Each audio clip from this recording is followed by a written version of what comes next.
Baik, bismillahirrahmanirrahim. Assalamualaikum warahmatullahi wabarakatuh. Saya Faisal Amin, dan pada malam hari ini kita akan sedikit bincang-bincang dengan dua narasumber kami. Yang pertama atas nama Muhammad Alamsyah. dan yang satu lagi atas nama Nawir. Oke, jadi pada malam hari ini kita kedatangan dua narasumber yang sangat spesial, yaitu dari Organisasi Pergerakan Mahasiswa Islam Indonesia Cabang Kota Kendari.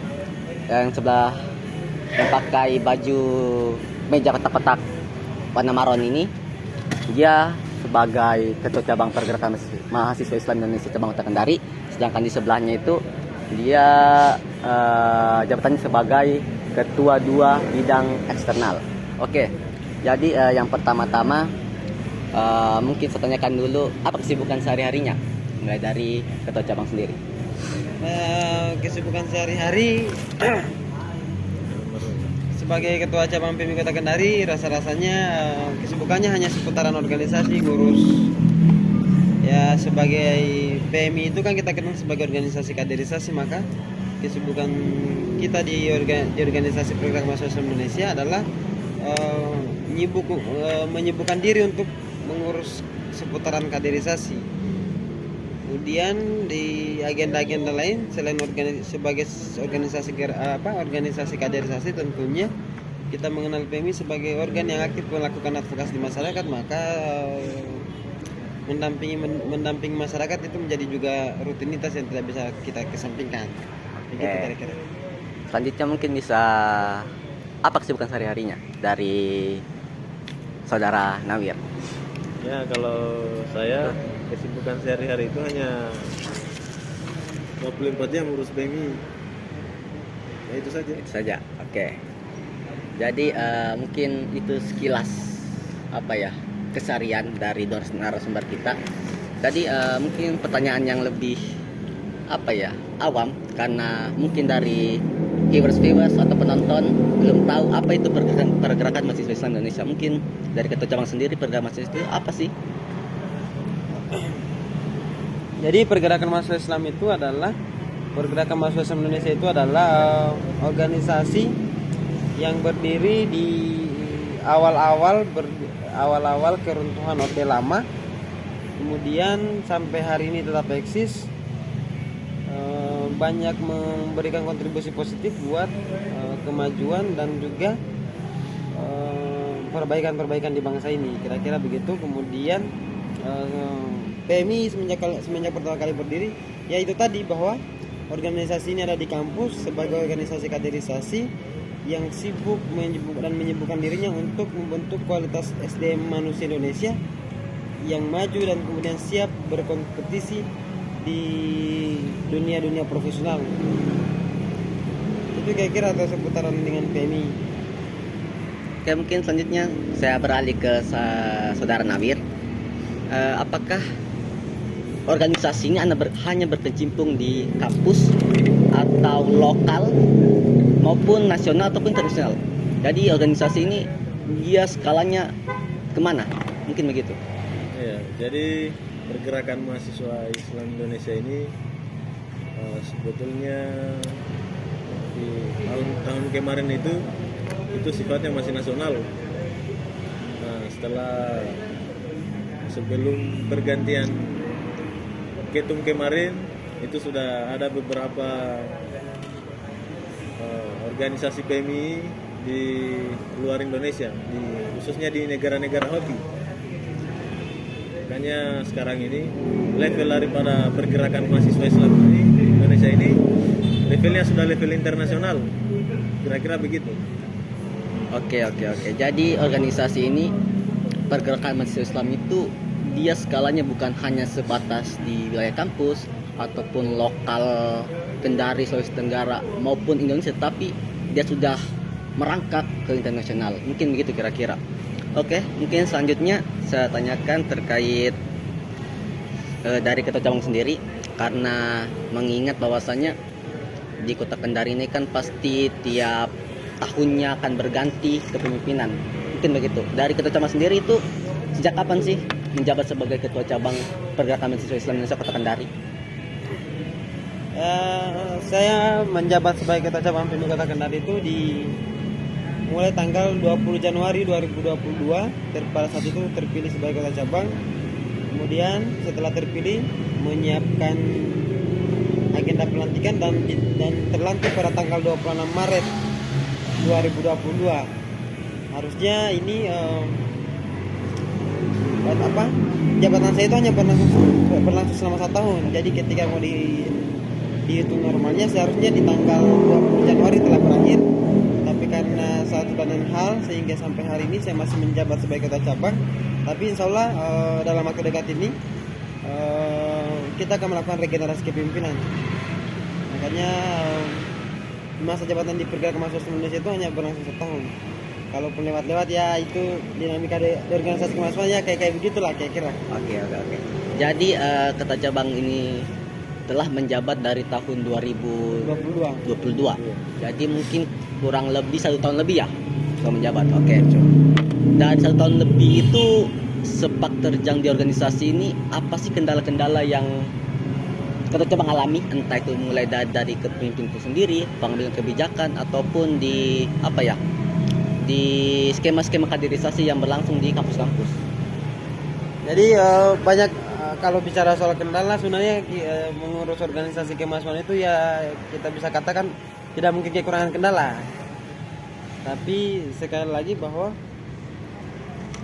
kita juga tidak bisa menghindari kendala, kira-kira begitu. Makanya kendala-kendala itu ada berbagai macam. Misalnya soal struktur, banyaknya struktur-struktur yang kemudian tidak aktif ya. Tapi syukur-syukur di pengurus inti organisasi saya mendapatkan bahwa hampir semua pengurus inti organisasi ini masih aktif dan mau mengurus organisasi ini. Hanya kekurangannya di bagian-bagian di bagian pengurus biro itu banyak tidak aktifnya.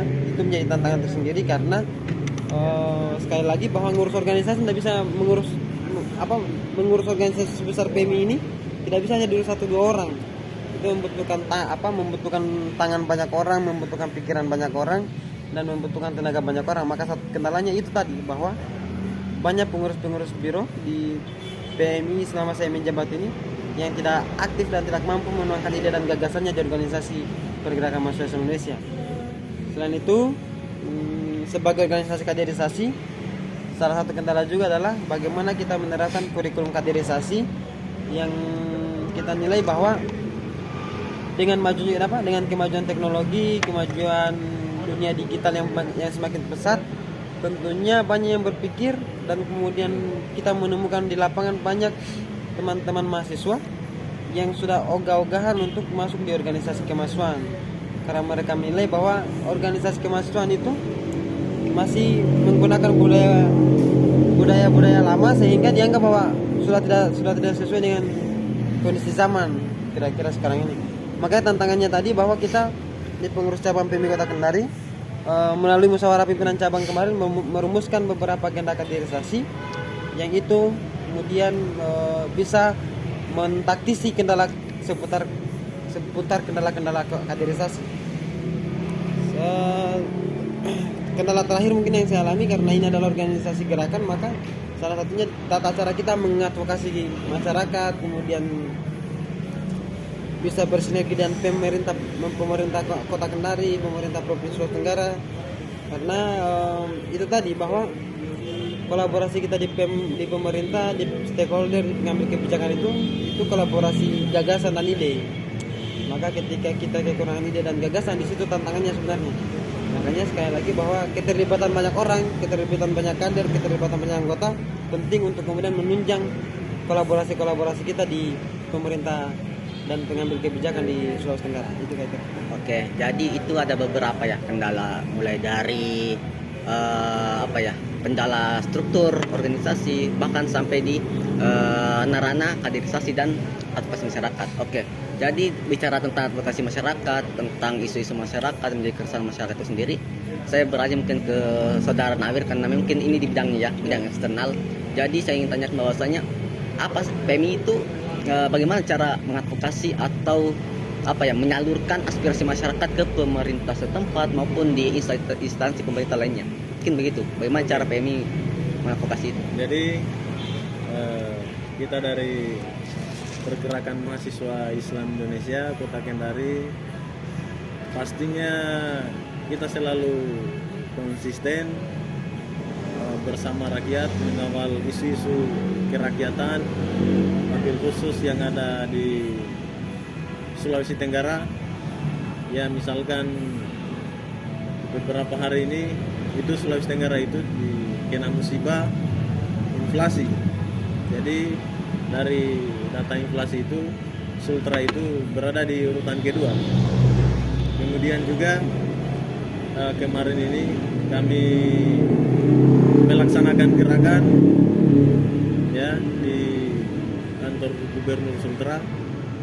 Nah setelah itu kita meminta kesediaannya Pemprov untuk melaksanakan diskusi-diskusi terkait bagaimana cara mengatasi inflasi ini.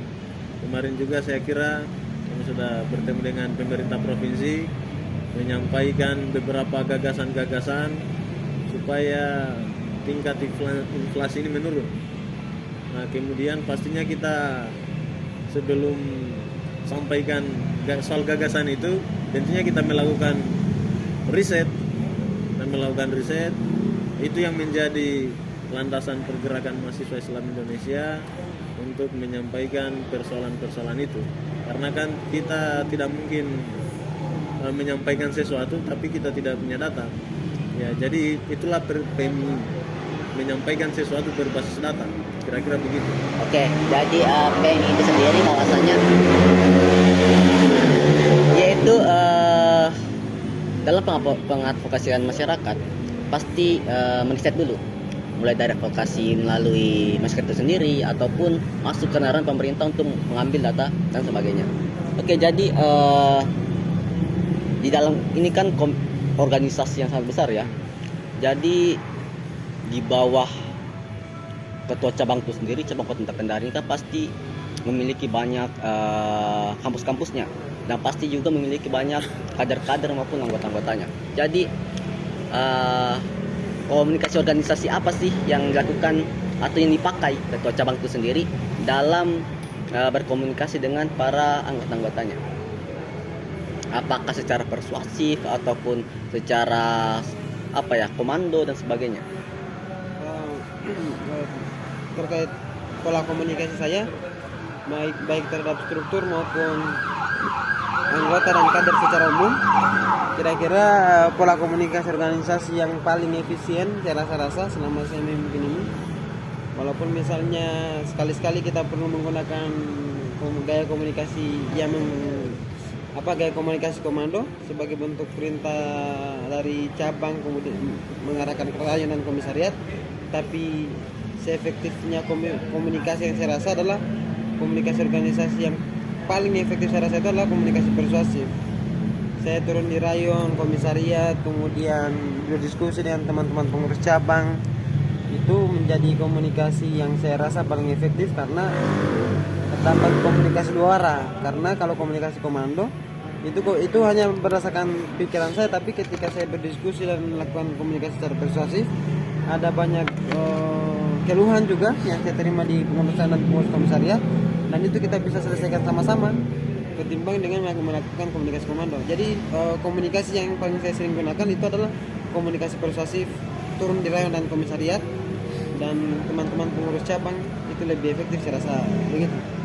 Oke, jadi itu mungkin cara ketua cabang sendiri dalam berkomunikasi dengan para anggota dan kader-kadernya. Kalau ketua eksternal sendiri pasti ketika dalam pengadvokasian masyarakat pasti setelahnya itu akan melakukan demonstrasi dan demonstrasi lah. Bagaimana sih cara ketua eksternal ini memanggil, pola komunikasi bagaimana sih dalam memanggil anggota-anggota untuk melakukan demonstrasi dalam penyampaian aspirasi masyarakat itu sendiri? Oke, ya jadi di langkah-langkah yang kemudian saya lakukan itu bahwa PMI ini itu mulai dari struktur paling bawah dari rayon atau fakultas, ya pastinya punya ketua Kemudian di komisariat juga skala universitas pastinya juga punya ketua. Jadi saya memberikan informasi itu ya secara struktural. Nah, informasi yang saya sampaikan itu melalui komisariat ke rayon. Nah, untuk kemudian kita bersama-sama untuk mengajak mereka diskusi. Jadi pola komunikasi yang saya lakukan itu komunikasi struktural karena secara hierarki begitu. Artinya kenapa kemudian saya lakukan begitu? Ya karena poinnya itu kita harus tetap menjaga profesionalitas organisasi. Kira-kira begitu. Oke. Jadi mungkin itu bincang-bincang kita pada malam hari ini terkait organisasi pergerakan mahasiswa Islam Indonesia itu sendiri yang langsung disampaikan oleh Ketua Cabang Pergerakan Mahasiswa Islam Indonesia Kota Kendari dan dampingi oleh Ketua 2 Bidang Eksternal Sahabat Nawir. Oke, mungkin cukup sekian bincang-bincang kita pada malam hari ini. Dan saya akhiri dengan ucapan Allahumma fiqh ila qomit thoriq. Wassalamualaikum warahmatullahi wabarakatuh.